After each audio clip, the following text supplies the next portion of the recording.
Graça e paz, povo de Deus. Gente, estou passando aqui mais uma vez no canal Renovo da Palavra para gravar um vídeo buscando esclarecer a escatologia. Eu estou falando já em alguns outros vídeos, numa pequena série, sobre nomes na Bíblia que identificam a grande tribulação. Então vamos para mais um vídeo? Antes, porém, gente, de eu adentrar no assunto, eu quero convidar você, se você ainda não é inscrito no canal Renovo da Palavra, se inscreva no canal, ative o sininho para não perder as nossas notificações, ok? Então vamos lá. Deixa eu ler para você primeiramente Mateus 24, versículo 21, palavras de Jesus. Ouça bem. Porque haverá, então, grande aflição, como nunca houve desde o princípio do mundo até agora, nem tampouco haverá jamais. Gente, com essas palavras aqui, Jesus está definindo o que será a grande tribulação escatológica. Um período de tempo sem precedentes na história da humanidade, onde grandes, mas grandes provações mesmo serão derramados, os juízos de Deus serão derramados sobre toda a terra.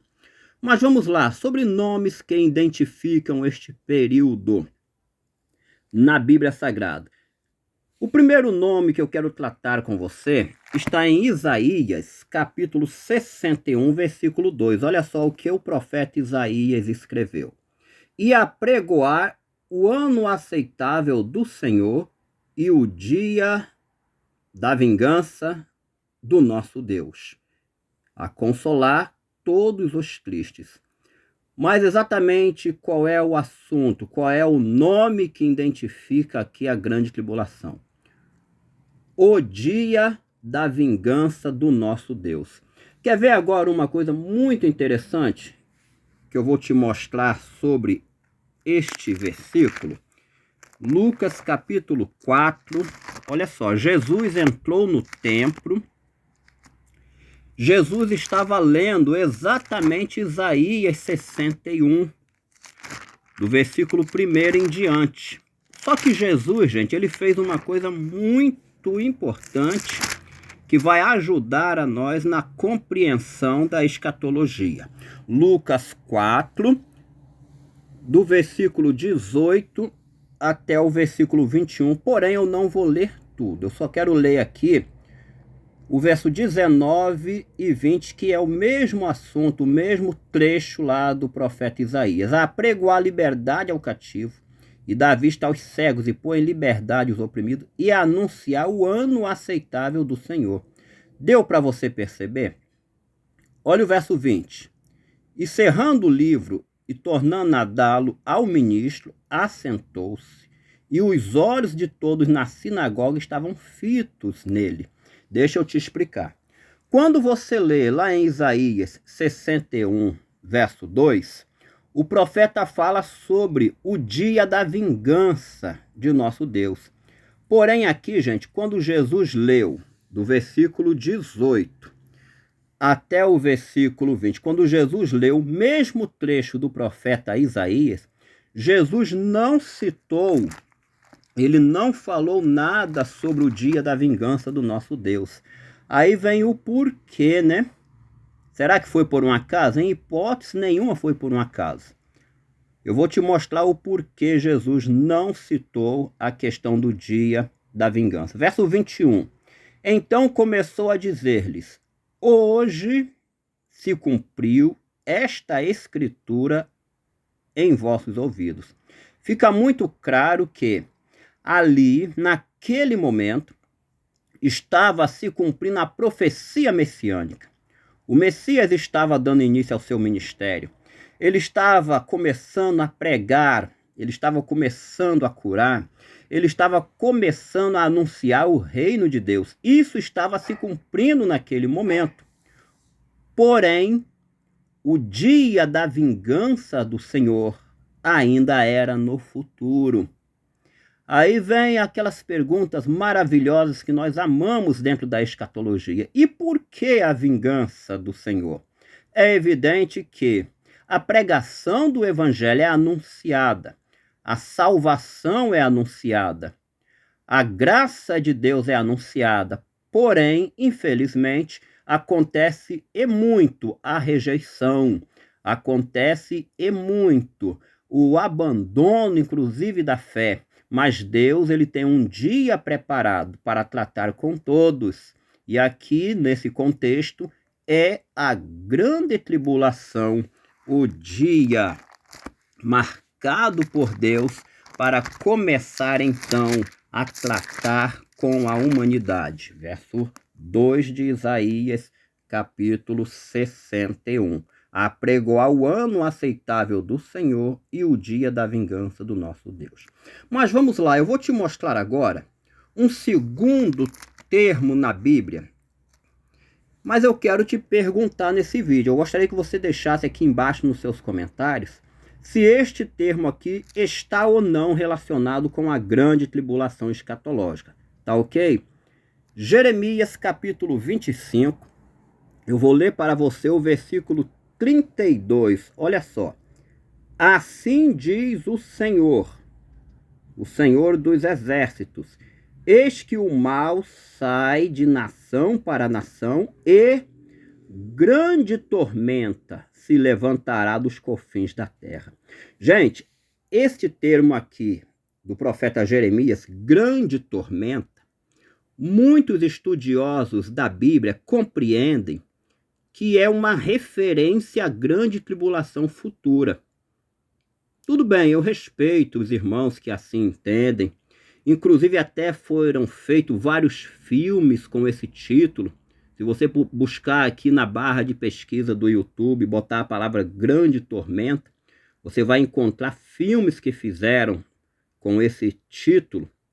Mas eu tenho cá, gente, as minhas dúvidas se o profeta realmente está falando sobre a grande tribulação. Então eu vou te mostrar rapidinho aqui algumas razões pelas quais eu não acredito que Jeremias está falando sobre a grande tribulação, tá ok? O contexto geral do capítulo 25 de Jeremias fala do início do cativeiro da Babilônia, quando Judá foi levado em cativeiro por Nabucodonosor, os 70 anos do cativeiro da Babilônia.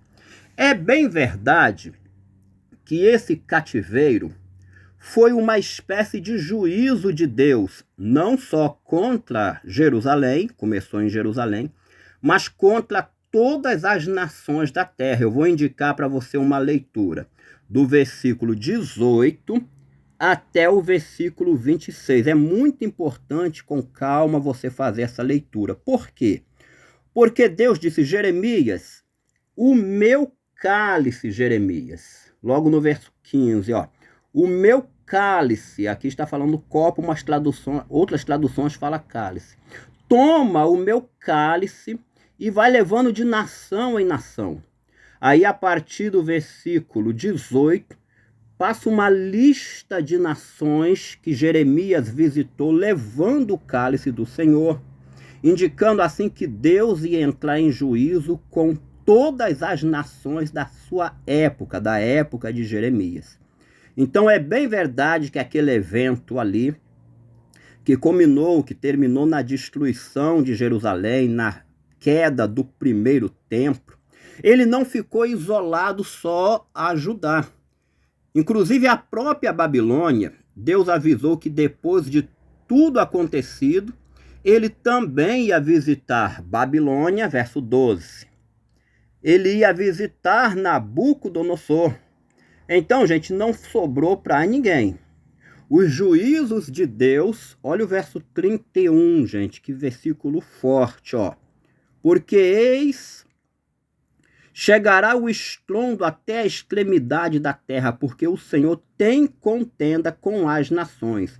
Entrará em juízo com toda a carne, os ímpios entregará a espada, diz o Senhor. Então, todas as nações da época de Jeremias foram atingidas, foram alcançadas pelos juízos de Deus. Aí vem o 32, grande tormenta se levantará. Isso aqui indica que começou em uma nação. Isso fala das campanhas militares de Nabucodonosor, fala da ascensão de Babilônia, começou em uma nação e foi sendo como uma grande tempestade, que é um eufemismo para destruição, para guerras, e foi se alastrando, dominando todos os países da época de Jeremias. A isso, o profeta deu o nome de grande tormenta.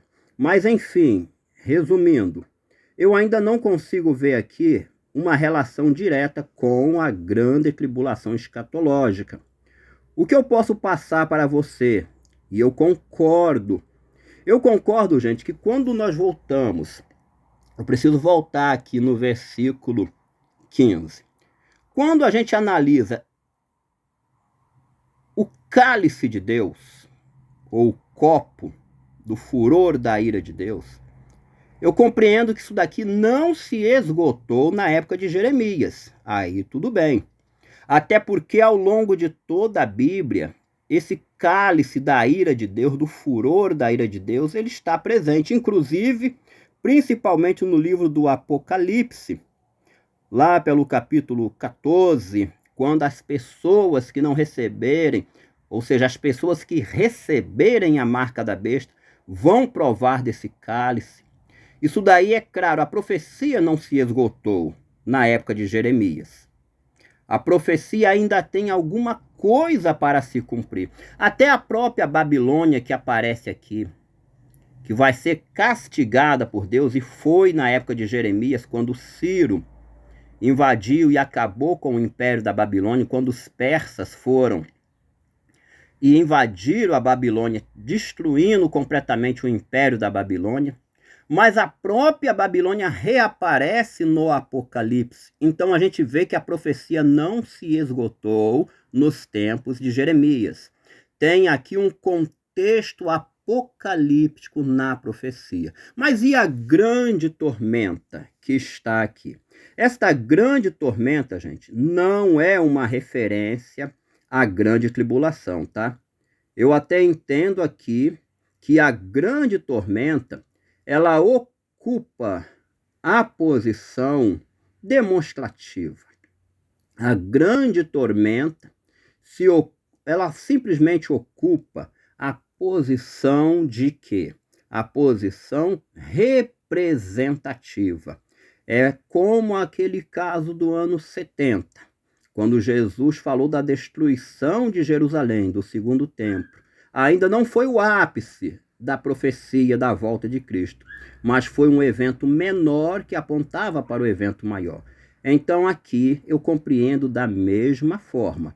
O primeiro templo, lá na época de Jeremias, quando foi destruído, todo esse mal que veio sobre a terra de Judá naquela época não foi a grande tribulação, mas nós temos aqui como um reflexo do espelho, mostrando exatamente, representando exatamente para nós o que será no futuro próximo. Se você gostou desse vídeo, se ele te ajudou a compreender um pouco mais sobre a escatologia, deixe o seu joinha. Se você ainda não é inscrito, se inscreva no nosso canal. Maranata, o nosso Senhor vem. Muito obrigado a todos e até o próximo vídeo, se Deus quiser.